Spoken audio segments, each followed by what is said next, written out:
Hey,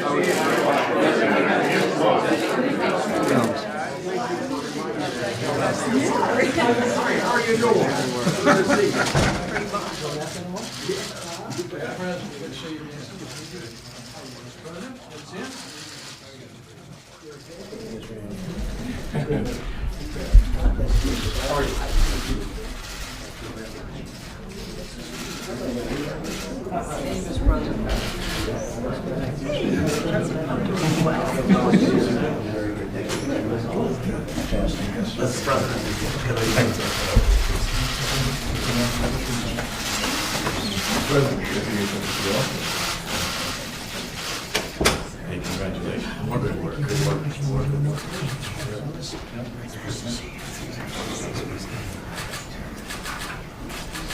Hi. Nice to see you.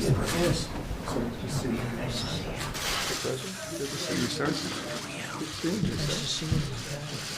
Nice to see you.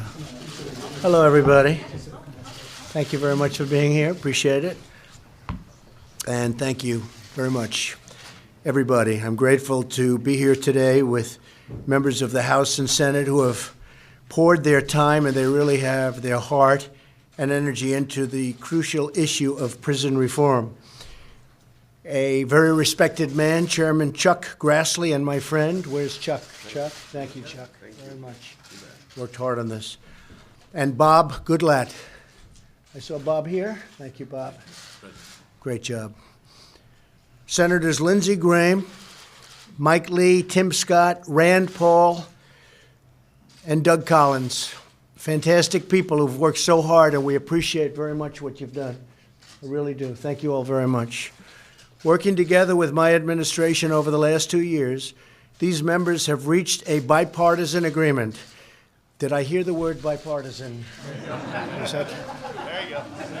Did I hear that word? Huh? That's a nice word. Bipartisan agreement on prison reform legislation known as the first step. And that's what it is. It's a first step, but it's a very big first step. Today, I'm thrilled to announce my support for this bipartisan bill that will make our community safer and give former inmates a second chance at life after they have served their time.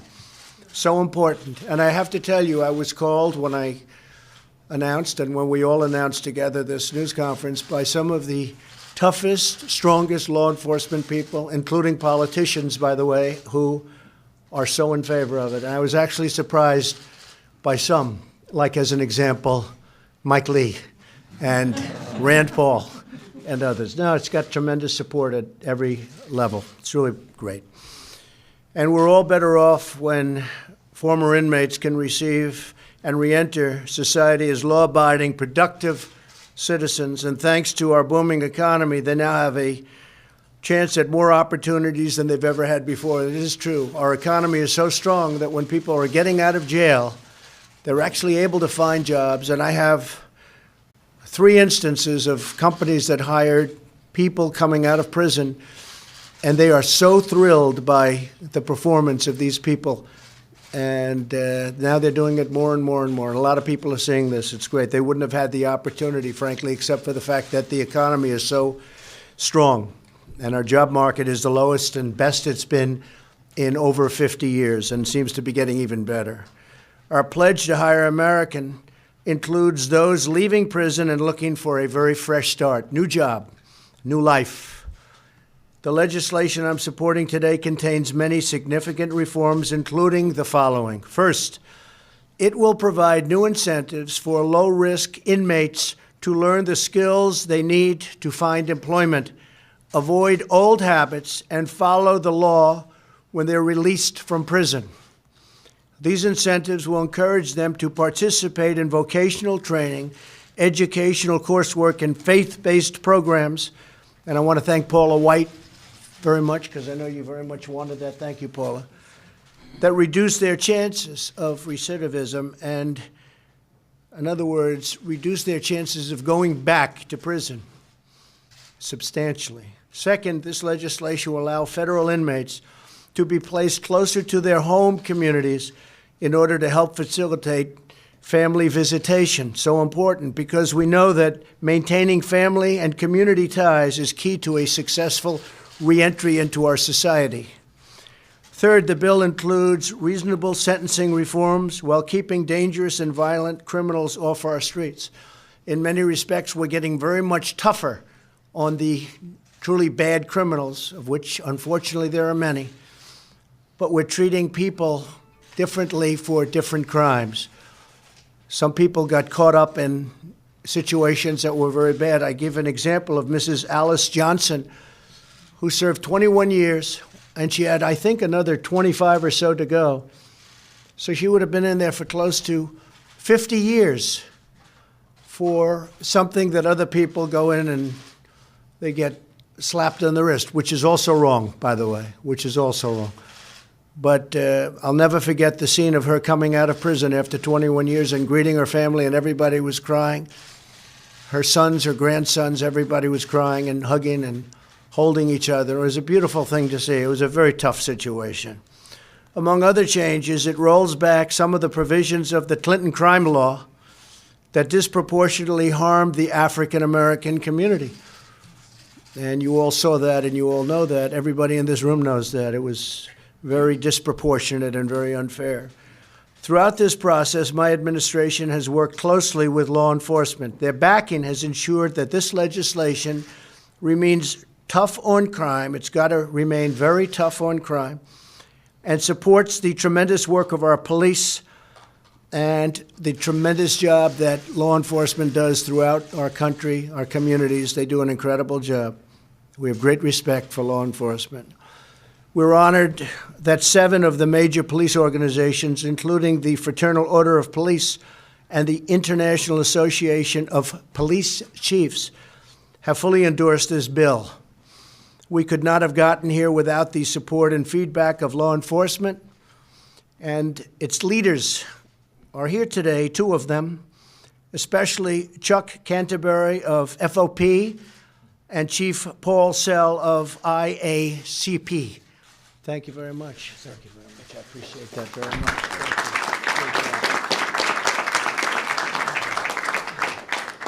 And these are 2 tough cookies. They want what's right. They want what's right. And interesting, if you look at Texas, if you look at Georgia, if you look at Mississippi and Kentucky and some other states that are known as being very tough, these are big supporters of what we're doing. And some of it's been modeled after what they've done. They've done a tremendous job. My administration will always support the incredible men and women of law enforcement, and we will continue to pursue policies that help the heroes who keep us safe. They are truly heroes. We also thank the more than 2,000 leaders in the faith community who have signed a letter of support. We have tremendous support within the faith community, unbelievable support. Americans from across the political spectrum can unite around prison reform legislation that will reduce crime while giving our fellow citizens a chance at redemption. So if something happens and they make a mistake, they get a second chance at life. Today's announcement shows that true bipartisanship is possible. And maybe it'll be thriving if we're going to get something done.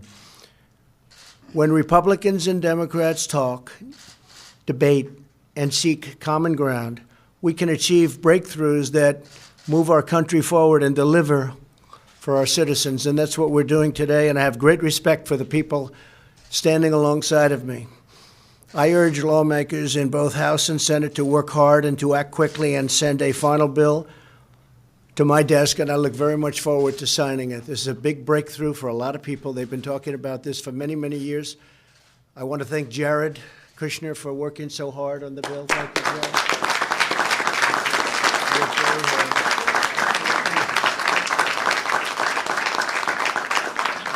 Jared. He really did. He worked very hard. He feels very deeply about it. And it's my honor to be involved, and it'll be an even greater honor to sign. So good luck, Chuck and Mike and Rand and everybody. Lindsay, everybody back here, go out and see if you can get that done. And if you can, I'm waiting. I'll be waiting with a pen, and we will have done something. We will have done something that hasn't been done in many, many years, and it's the right thing to do. It's the right thing to do. Thank you all very much. Thank you very much.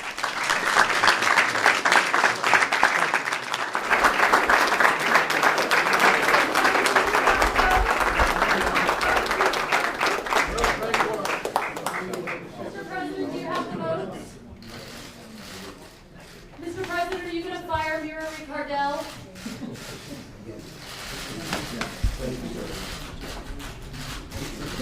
Mr. President, you just said that people use disguises to cast illegal votes. Do you have any evidence of voter fraud like that? Do you have any evidence of people doing voter fraud? Why make that false claim without evidence?